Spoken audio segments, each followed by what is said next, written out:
It was a summer job to do the summer shows. The crafts had the whole year, so they would do uh, the regular season show and then a summer show.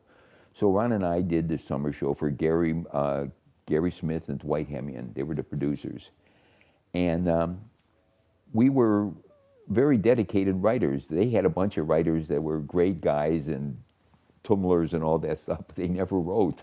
And so they were so frustrated, so that when Ron and I came, and we were the only two writers on the show, we would actually give them a script very quickly, and they just loved that. So they asked us if we wanted to come back in the winter for the whole season. And neither one of us really wanted to leave California.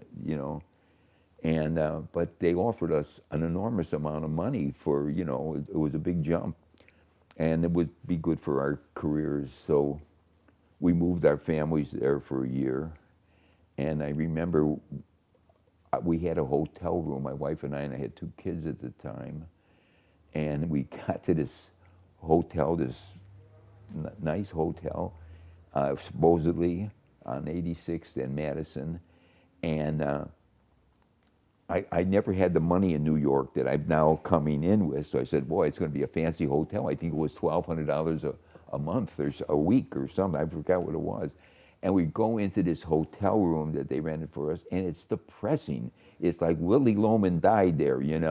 It was dingy, and the furniture didn't match, and it was an awful place, and it was dirty. And I said to the woman who came in to show us the apartment, I said, it's terrible. This is awful. I mean, is this what we could get? Is it? She says, you people from New York, you people from California, you expect everything to be clean.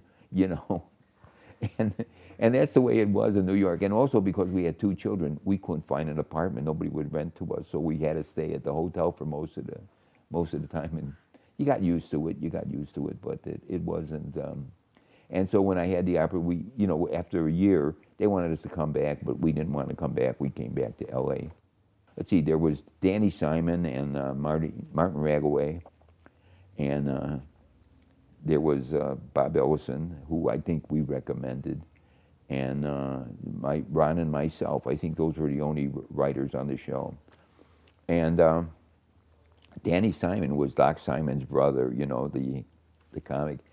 And Danny was one of the best writers I've ever worked with, but he was one of the worst rewriters I've ever. When we heard this, he would rewrite a sketch right into the toilet. He was never sure of himself. So when we would hear his typewriter, when it would stop there, we'd run and grab the pages because they were brilliant, they were good. And he worked with Marty Ragaway. And, Doc was very successful. His brother was very successful. And Danny he just finished a sketch with Marty, and Marty was saying it's not right, and Danny says it is right, it is good. You got to trust me. I'm the funniest writer in the world. And Marty Ragway said, you're not even the funniest writer in your family. And it was a great, we just had a lot of fun on that show. Also, the writers, it was good. It was a nice time. Yeah, shows were done every 10 days or something like that. And so we had a lot of time. There was never any pressure. We never worked late hours. Ron and I never had jobs where we had to spend, work through the night. We'd get our work done, and it would be fine and all that. So it was nice. The only trouble was it was hard to live in New York with my family, I found.